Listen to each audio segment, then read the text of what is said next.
Amén. Vamos a orar. Dios, gracias. Gracias por el gran privilegio, Dios mío, de poder ser llamados esta noche hijos de Dios. Gracias por tu misericordia y por la elección que hiciste, Señor, sobre nuestras vidas, de poder atraernos, oh Dios mío, a ese Mesías, el cual es el Redentor de nuestras almas. Gracias, oh Jesús, por habernos sellado con el Santo Espíritu y poder, Dios mío, esta noche tener paz para con Dios. Gracias por tu misericordia y por el perdón y la limpieza, Dios mío, de pecados y de maldad que tú has hecho en nuestras vidas. Gracias por habernos separado para ti. Esta noche, una vez más, Dios mío, rogamos siempre que tu presencia sea manifiesta en medio nuestro, Jesús, porque eres tú el único Dios, Salvador y Redentor de nuestras almas, el único que tiene autoridad sobre todo nuestro ser. Rogamos fortalezcas el hombre interior de nuestras vidas, que tu palabra, Dios mío, haga fruto en nuestros corazones dignos, Dios mío, de ser aprobados por ti. En el nombre de Jesús, guíame una vez más a tu revelación, a tu palabra, y siempre que se haga todo dentro de tu perfecta y santa voluntad. Amén y amén. Buscamos nuestra Biblia de Mateo, capítulo 16.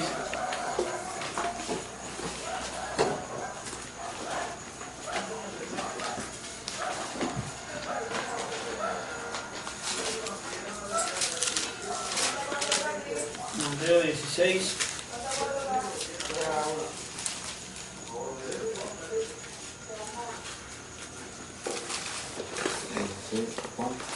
Versículo 13 vamos a leer en adelante.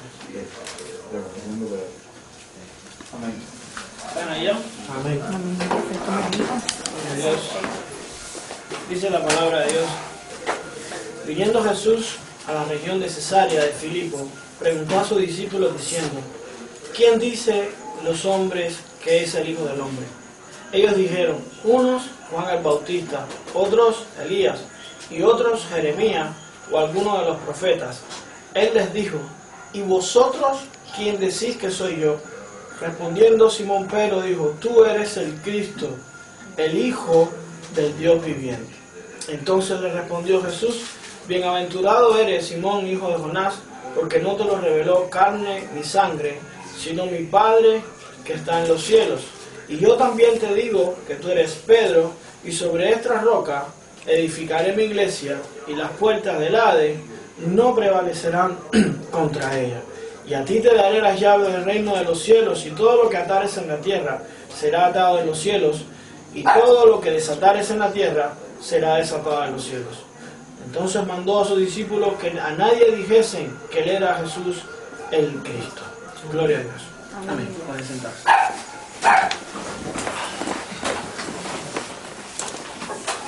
Yo tengo para usted una pregunta esta noche. Para ti, ¿quién es el Hijo del Hombre? Para ti, ¿quién es Jesús?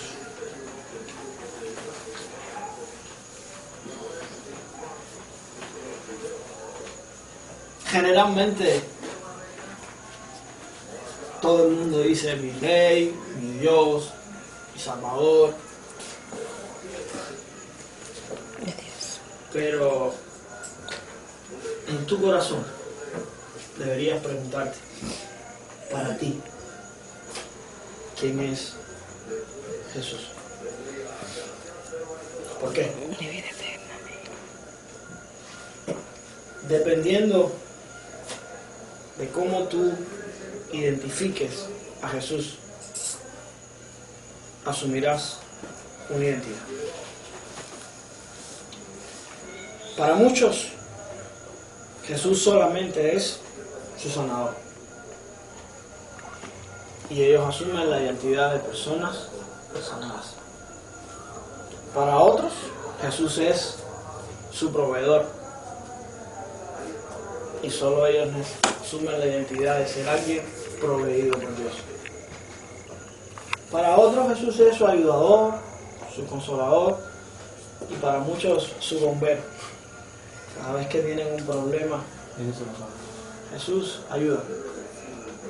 Pero cada una de las decisiones que yo tomo de cómo identificar quién es Jesús define mi identidad. Déjeme enseñarle algo esta noche.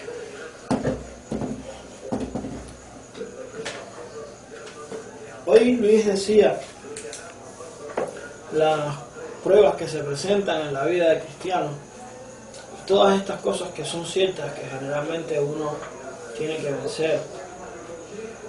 Y muchas veces yo he hecho como Jesús María Romero, ¿no? Que se le dice, Señor, ¿hasta dónde llego yo y hasta dónde llegas tú?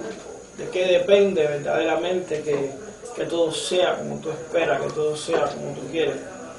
Y una de las cosas en las cuales he aprendido a través de la Escritura es que mucho de lo que sucede en nuestras vidas, mucho de lo que las cosas que nos tenemos que enfrentar, incluso las cosas que a veces permitimos que pasen, son producto a la identidad que nosotros asumimos en este mundo. ¿Quiénes eran? ¿Quiénes somos? ¿O quién eres? Eso va a definir mucho más que tus obras. Si vemos el resultado de que Pedro identificara, no, tú eres el Cristo. Él no vio en él otra cosa que no fuera el Cristo, el Mesías. Ustedes que son estudiadores, por decir de alguna manera, de la ley y de todo lo que decía el antiguo pacto, el Cristo significaba para los judíos su salvación, su redención, el fin de todo sufrimiento, el fin de todo lo malo. Era un nuevo comienzo, una nueva vida, una nueva dimensión de relación con Dios, el mejor pacto. Era lo que los regresaba nuevamente a los lugares verdaderamente deleitosos de Dios. Y eso fue lo que Pedro identificó en Jesús. Pero esto que Pedro identificó en Jesús provocó que Jesús entonces le declarara la nueva identidad de Pedro. Ya no sería más Simón, sino sería Cefas. La gente y la Biblia generalmente lo traduce como roca, pero verdaderamente no es roca, es piedra.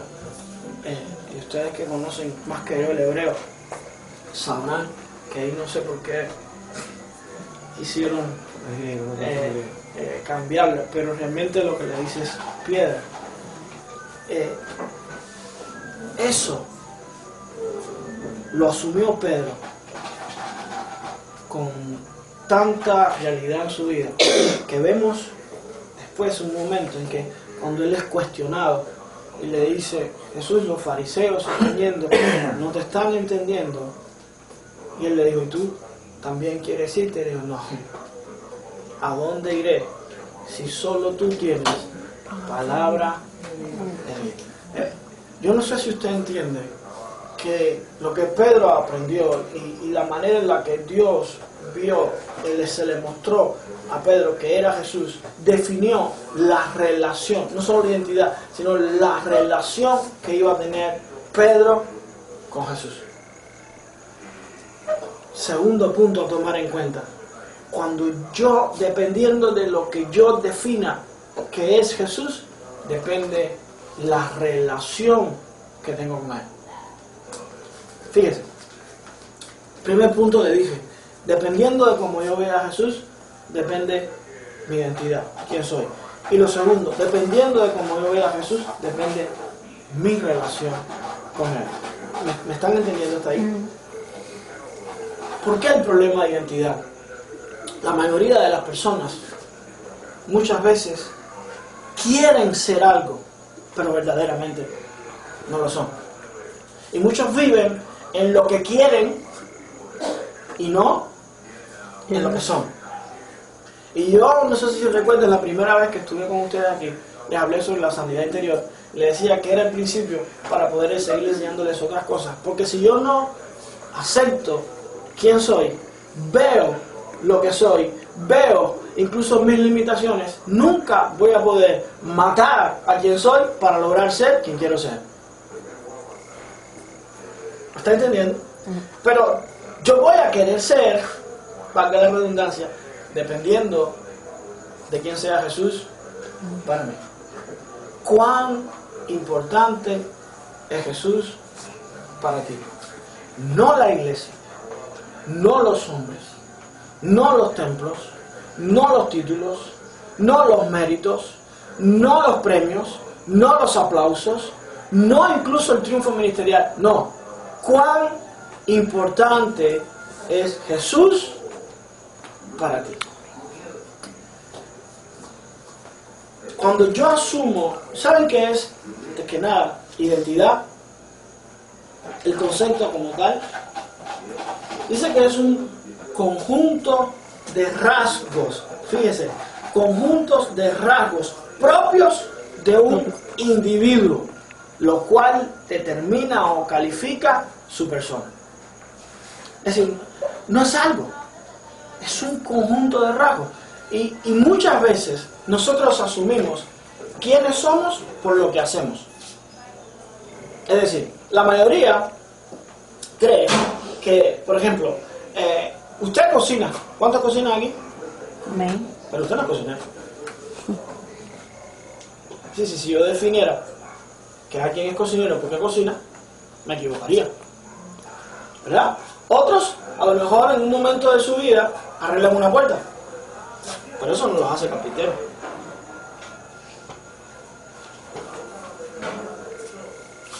Lo que tú haces no define tu identidad. Por eso es que Jesús dice, hay muchos que oran, o dicen que oran. Hay muchos que predican, incluso otros que sanaron enfermos, otros que echaron fuera demonios. Jesús dice, pero no son hijos míos. ¿Y cómo es posible? Creo que conoces ese texto, ¿verdad? ¿Cómo es posible? Porque no lo define lo que hacía. ¿Sabe qué es lo que define tu identidad? ¿Dónde está tu verdad? La fuente de tu verdad define tu identidad. ¿Cuál es la verdad de tu vida? ¿La que los hombres ponen? ¿La que el mundo demanda? ¿O la que Jesús el Mesías dijo? Muchos de nosotros nos enfrentamos a todo este grupo de pruebas y tentaciones y demás, porque hasta cierto punto estamos en desacuerdo con el Mesías. Muchas cosas que sabemos que Él dice, pero que nosotros no queremos y muchas veces no creemos necesaria hacer. Entonces a veces imponemos nuestra verdad por encima de su verdad. Y Jesús dijo, yo soy la verdad. Cada uno, dependiendo de la identidad que asume en el mundo, define la fuente de su verdad. Y se lo puedo demostrar. Para usted, ¿qué es un hombre exitoso? Yo puedo haber sido un hijo. Ajá. Para la que tenía antes era que era muy próspero, le dije que... Pero para mí es un hombre exitoso en estos momentos. Y te lo estoy diciendo porque así lo veo. Lo aprendí y Dios me lo enseñó. Para mí un hombre exitoso es... A lo mejor te equivoco, pero es mi criterio. Alguien que tenga temor de Dios. Para mí un hombre exitoso es alguien que se arrepienta, que se le sea fácil pedir perdón. No se entiende. Que reparta. Para mí eso es un hombre exitoso. A ver, ¿alguien más? Nadie que... Mire, para muchos, para los del mundo, y tristemente para algunos cristianos, un hombre exitoso es aquel que logra tener o hacer todo lo que se propone. Es decir, se propuso tener una buena esposa, tuvo una buena esposa, una buena casa, y lo vemos exitoso.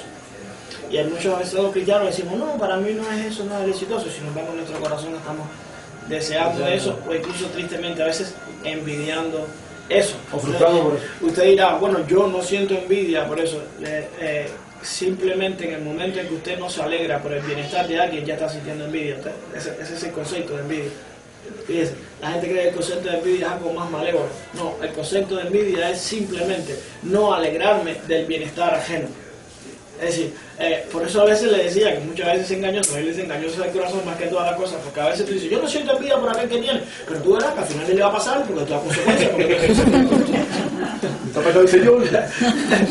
Entonces realmente sí tienes envidia, porque si no dijera, wow, Señor, si lo has bendecido, sálvalo también, ¿no? Sí, o al menos si le has permitido tener una buena vida, sálvalo o muéstrale la que es mejor. Pero sin embargo nosotros no sentimos eso. Ahora, en Cristo Jesús, muchas veces llamamos un hombre exitoso a una persona que logró crecer ministerialmente, tener 500 discípulos, 400 iglesias. Yo le voy a decir para mí que es un hombre exitoso. Para mí un hombre exitoso es aquel hombre que logra día a día hacer la voluntad de Dios en su vida. Porque si hay algo difícil es lograr hacer la voluntad de Dios todos los días en nuestra vida. Ahora la pregunta es, ¿te sientes feliz de que esa sea la verdad en Cristo Jesús? ¿Es esa tu verdad? ¿Es ese tu anhelo? ¿Es esa la fuente de tu verdad? Ahí es donde se complica un poco el inning. ¿Por qué se complica el inning? Porque el hombre no ha entendido que la identidad que Cristo Jesús demanda y la posibilidad que Cristo Jesús da en esta nueva vida es que ya no seas una persona conforme a Adán terrenal, sino que seas una persona conforme a Cristo celestial. ¿Me va entendiendo? Es decir, si ustedes dijeran hoy, bueno, ¿y cuál es tu identidad? No, mi identidad no es terrenal, mi identidad es celestial, porque ya yo no soy hecho conforme a Adán, ahora soy hecho conforme a Cristo. Y usted a lo mejor dirá, es una locura. No, lea 1 Corintios y le va a decir claramente que en nosotros, en estos cuerpos corruptibles, se sembró algo incorruptible. Y si va a Pedro, le dice claramente que nosotros somos partícipes de la naturaleza divina. Bueno, eso es a lo que quieren el Espíritu Santo. Sí, no voy a decir que a lo mejor alguien anhela otra cosa. Pero que somos sellados por el Espíritu Santo, Dios le dijo, por eso se llama arra, por eso es la garantía, decir, hey, he hecho en ti una nueva criatura que ya no es conforme a lo natural, ahora es conforme a lo celestial, por ende a lo sobrenatural. ¿Me siguen hasta ahí? Entonces, ¿quién soy? ¿Natural o sobrenatural? Sobrenatural. Entonces, si yo soy sobrenatural, toda mi manera de pensar, toda mi manera de sentir y mi manera de obrar ha de ser ¿cómo? Sobrenatural. Pero tristemente a nosotros nos han enseñado a obrar solamente en lo natural. Por ejemplo, muchos hoy mismo hablamos de amor. Amar, amar, amar. Pero la mayoría solo sabemos amar en lo natural. ¿Qué es amar en lo natural? Es amar a las personas que creemos que tienen los méritos para ser amados. Es fácil. Lo que pasa es que a veces tenemos tan oscuros nuestros corazones que se nos hace difícil hasta eso. ¿Ya? Y vemos a veces con lograr amar a las personas que tenemos mérito como un logro. Eso no es un logro. Hitler incluso es tenido como dentro de los anticristos, que ha pasado porque mató a millones de judíos. Y sin embargo, si usted le preguntaba a la esposa de Hitler, le iba a decir, es una gran esposa. Dice, Hitler sintió amor por su esposa. Y a lo mejor le fue más fiel incluso a lo mejor que muchos de los que hoy decimos hijos de Dios. Y ¿qué le trato de decir? El amor en lo natural no tiene mérito. Si usted en su identidad es celestial, tiene que amar de la manera sobrenatural. ¿Cuál es el amor sobrenatural? Cuando yo amo a quien no merece ser amado. Amén. tengo que abrir mi mente. Tengo que decir, ya yo no soy la persona que era. Hoy soy conforme a Cristo. Hoy tengo una nueva identidad. Si tengo una nueva identidad, debo de tener una nueva manera de pensar y un nuevo concepto de valores.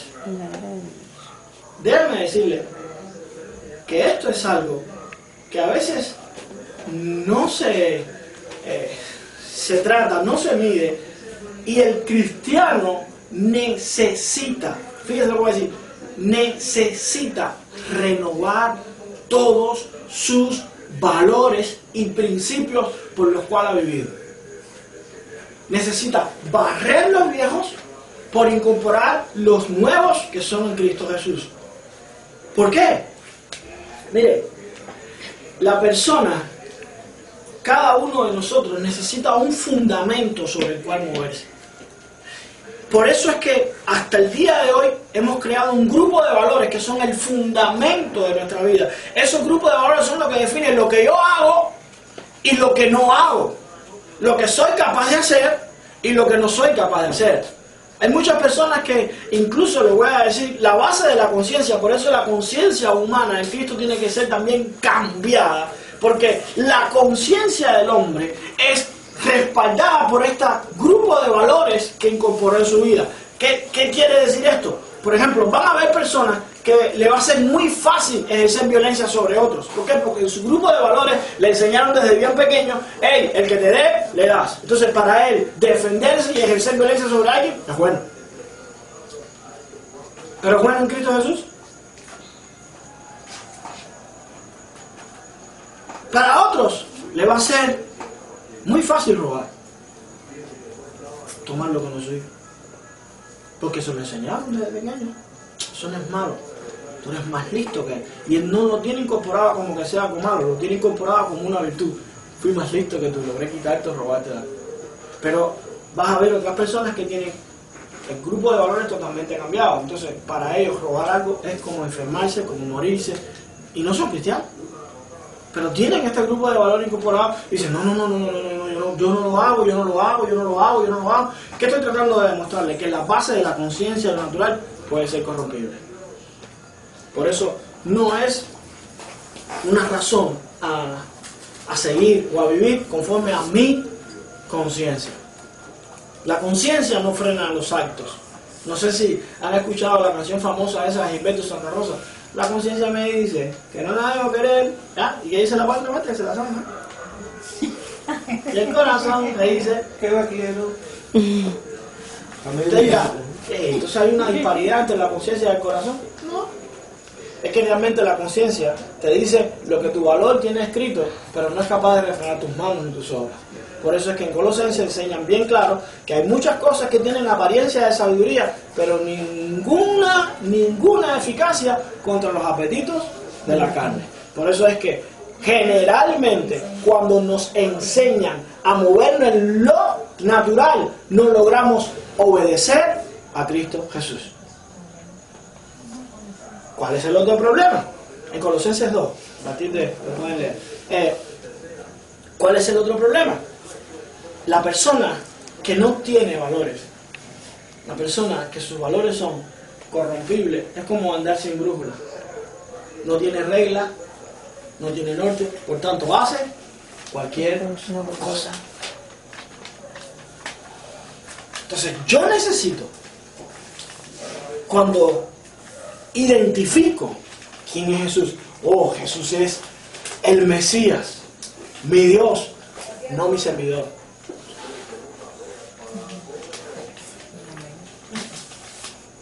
Porque la mayoría de las iglesias, la visión que tienen hoy, y no la iglesia, el mundo, es un Jesús servidor. Y Jesús no vino a ser el mayordomo del hombre. Jesús vino a mostrarse Salvador y Redentor y Dios del hombre. ¿No entender eso? Aunque la Biblia diga, y Él se despojó de su deidad, Él nunca dejó de tratar al hombre, yo soy Dios y vosotros sois los que yo he de redimir. ¿No entendió eso? Porque hay muchas doctrinas y tendencias a enseñar que Jesús es el amiguito, cosas. No, Jesús es Dios. Amén. Amén a eso. Jesús es Dios. Y yo tengo que medir mi relación de, wow, me dieron acceso a relacionarme con Dios. Oh, entonces ya yo, si identifico esto, tengo una identidad de cuidado, tengo una identidad de respeto, tengo una identidad de temor. Por eso es que realmente hoy las iglesias muchas veces no entienden las cosas, porque le han quitado la identidad a Cristo por darle la identidad de un mayordomo espiritual, lo cual es lo más errado y blasfemo del mundo. ¿Usted me entendió hasta ahí? Amén. Entonces, si yo tengo claro esto y identifiqué que Dios puso una relación en mí que se mueve dentro de lo sobrenatural, no tengo por qué conformarme a moverme y vivir en lo natural. Si hoy yo no soy capaz de amar de manera sobrenatural, tengo que proponerme, decirle, Señor, yo te ruego que hasta no enseñes mi corazón a amar de la manera sobrenatural, no me dejes. Pero tengo que hacerlo. Como de la misma manera, tengo que aprender a perdonar de la manera sobrenatural. Nosotros no tenemos un rango, por decirlo de alguna manera, de condiciones para perdonar a alguien. Hay veces nosotros decimos, yo perdono a las personas. Y sí, en realidad tú las perdonas, pero tiene que cumplir ciertos requisitos de esa persona.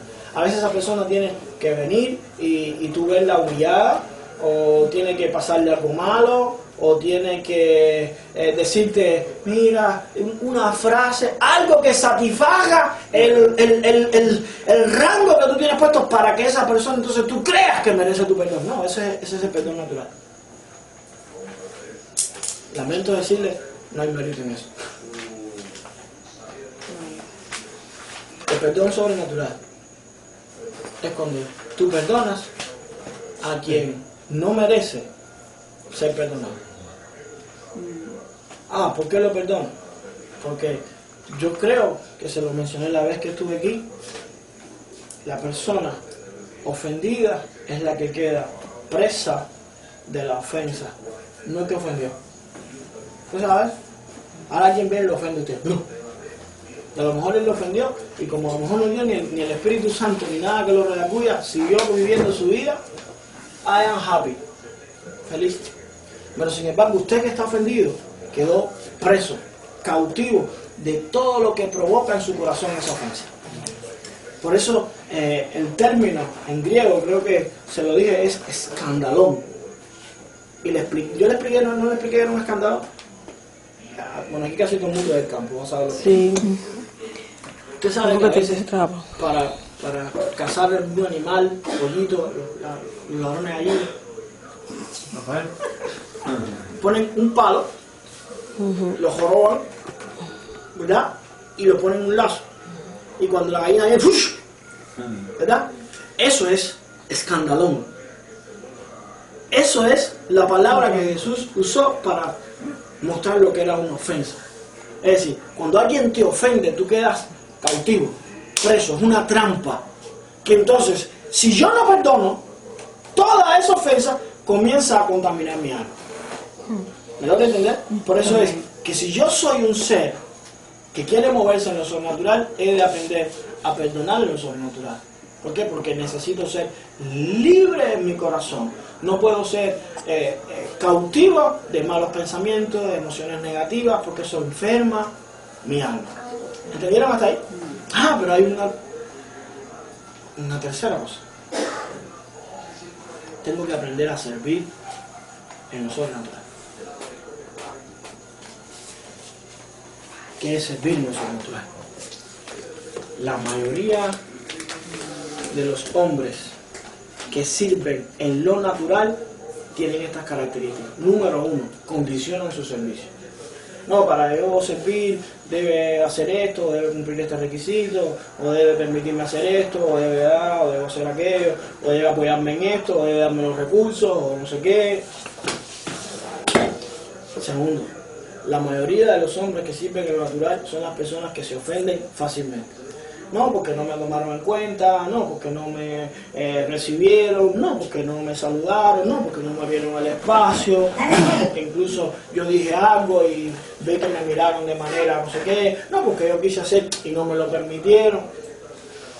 Ese es todo el que obra para el Señor o trabaja en el ámbito natural. El que trabaja en el ámbito sobrenatural, no hay nada que lo ofenda, ni pide condiciones, porque él lo necesita hacer para Dios. Es una necesidad. Entonces, si ahora viene y le dice, Luis, mi hermano, yo quiero empezar a visitar a los enfermos, Luis le dice, no, hermano, porque para eso usted necesita más preparación y más tiempo y no sé qué. El que trabaja en natural dice, mi pastor me hace falta de visión, por eso yo quiero vayamos por tu iglesia, porque no. Ese es el natural. El sobrenatural le dice, ok, pastor, mañana voy a empezar a orar. Y al tercer día está visitando a gente. Y el pastor le dijo, pero yo no dije que tenía más tiempo. El pastor es que necesitaba hacerlo. Porque cuando hay algo que Dios pone en tu corazón sobrenatural, te es imposible dejar de hacerlo. Tú tienes que hacerlo. Y los hombres a lo mejor no te ven capaces, no te ven preparados, pero tú necesitas hacerlo. Incluso vas a tropezar, puede que caigas, puede que a lo mejor te equivoques, pero en el proceso Dios te va enseñando, Dios te va guiando, pero necesitas hacerlo. ¿Por qué no lo estás haciendo para el hombre? Lo estás haciendo para Dios. Entonces, tú necesitas aprender a obrar en lo sobrenatural. El que obra en lo sobrenatural no busca aplauso, no busca reconocimiento, ni siquiera busca que lo mencionen. Aprende a regocijarse en hacer lo que Dios tenía preparado para él. Eso es servir en lo sobrenatural. Pero cuarto paso, el que vive en lo natural y el que vive en lo sobrenatural. El que vive en lo natural es la persona que siempre duda. Viene una circunstancia y duda de que Dios esté con él. Cae y duda de que sea hijo de Dios. Peca y duda de que sea salvo. Se le presentan las circunstancias difíciles y dice, Dios me dejó. ¿Dónde está Dios? Ese es el que vive en lo natural. El que vive en lo sobrenatural aprende a confiar en Dios en cualquier circunstancia. Cayó y dice, Señor, caí, pero yo sé que tú cada día me vas a levantar. De hecho, el que vive en lo sobrenatural vive cada día pensando como qué diría Dios de mí en este momento, compareciendo ante Dios cada día. El que vive en lo natural generalmente vive cuidándose del hombre, que el hombre no lo vea. No importa lo que haga en secreto, no importa lo que él ve, no importa lo que él siente, no importa lo que él le dice a los hombres. Y usted a lo mejor dirá, Jaime, esto no pasa. No, esta es la generalidad. Es bien feo, pero es la generalidad. Tenemos que ser hombres que no vivamos en lo natural. Tenemos que ser hombres que vivamos en lo sobrenatural. Pero usted no va a lograr eso si no decide asumir la nueva identidad que es en Cristo Jesús.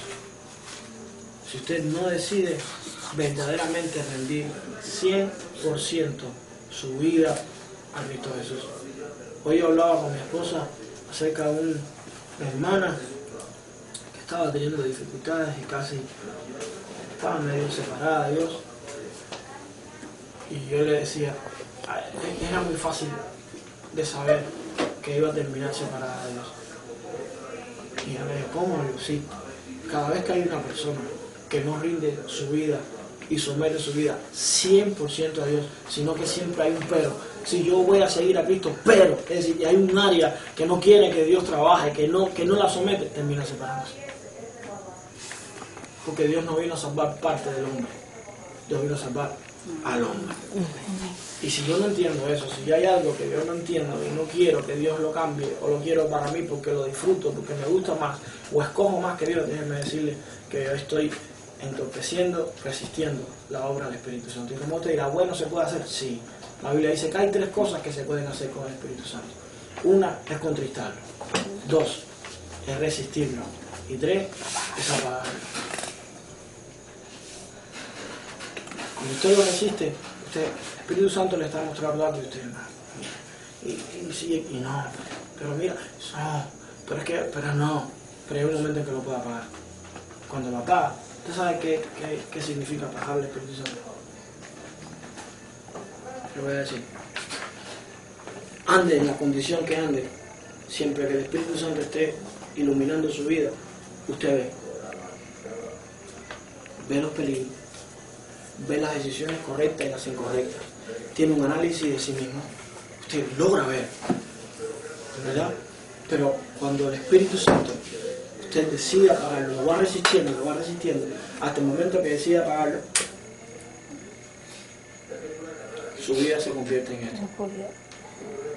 No sabe qué determinación tomar ni qué decisión correcta, porque no hay luz. No sabe hacia dónde ir, porque no hay luz. No sabe incluso escudriñarse a sí mismo, porque no hay luz. Y déjeme decirles cómo Einstein, desde niño, confrontó a un maestro diciéndole esto: la oscuridad no existe. ¿Cómo la oscuridad no existe? No, la oscuridad no existe. La oscuridad es simplemente ausencia de luz. ¿Qué quiere decir esto? Si usted apaga el Espíritu Santo, la ausencia de luz en su vida lo va a meter en tinieblas. Si usted está en tinieblas, el diablo lleva siglos aprendiendo a caminar en esas tinieblas. Y como usted lo ve, él lo puede devorar. No resistas la obra que Dios está haciendo en tu vida. Deja de pelear con Él por la parte que quieres tener dominio en tu vida. Sométete 100% a Él. Renuncia al éxito de este mundo. Renuncia a este siglo para que puedas vivir el siglo venidero. No quiero ser misterioso esta noche. El mensaje que le traigo es este. Jesús vino en forma de hombre, siendo Mesías y Salvador, para darte la posibilidad de que tuvieras una nueva identidad. Depende de ti mirar a Jesús como Dios o como mayordomo. Depende de ti la relación que vas a asumir con Él. Si vas a asumir la relación de hijo o vas a asumir la relación de bendecido. Te dirá, es bueno ser bendecido, es mejor ser hijo. Amén. Somos todos. Y le estoy tratando de mostrar la trampa de estos tiempos. La trampa de estos tiempos es enseñarle a los hombres que sean solamente bendecidos y que no sean hijos. ¿Qué logran con esto?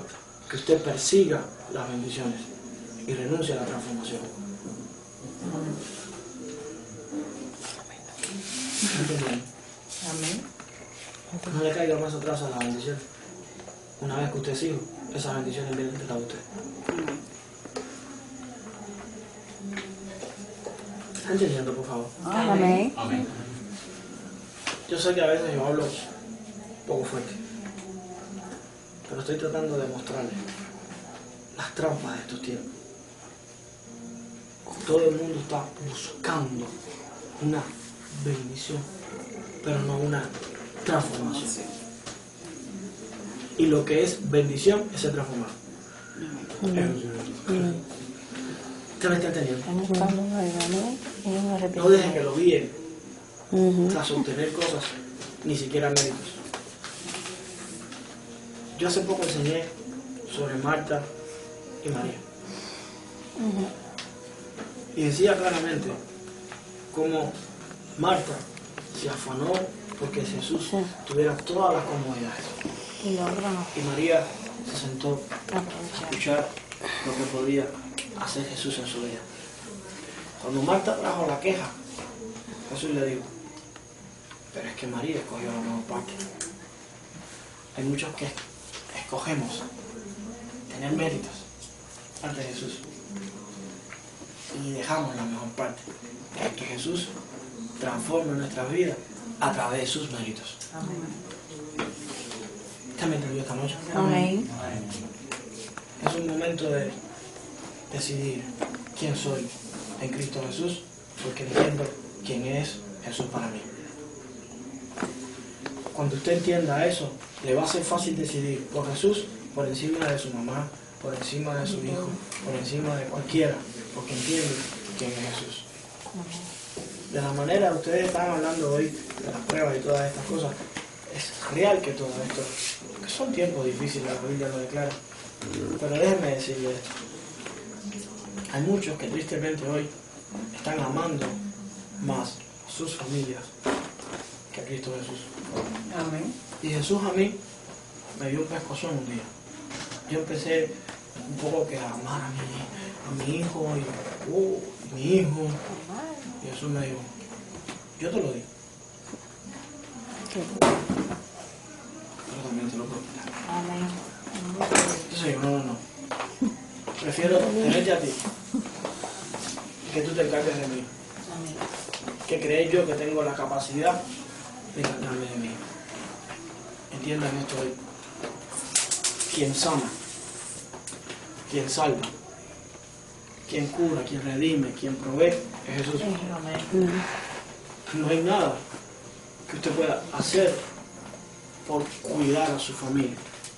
La mejor manera de cuidar a su familia es teniendo a Jesús. ¿No entendiendo? Pero eso solo lo entiende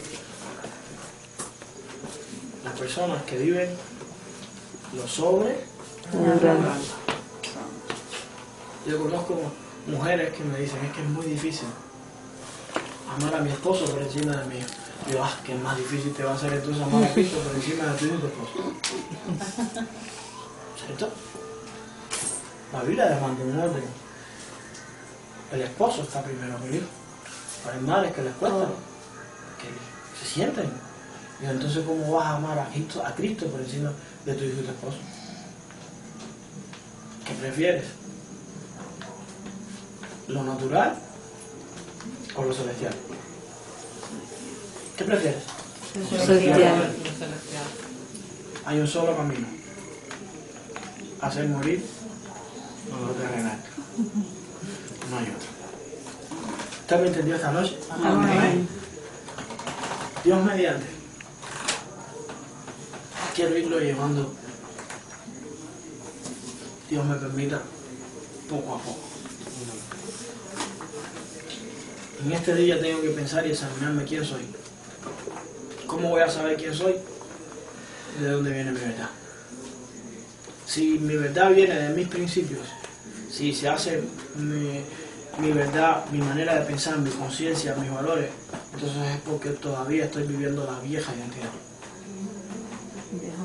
Y usted tiene que tener una nueva identidad. Borrar todos sus valores. Pero no solo borrarlo como una orden, sino gozarse en ellos. Pero para poder gozarse en ellos tiene que entender quién es Cristo Jesús. Y todo lo que Dios puede hacer en su vida.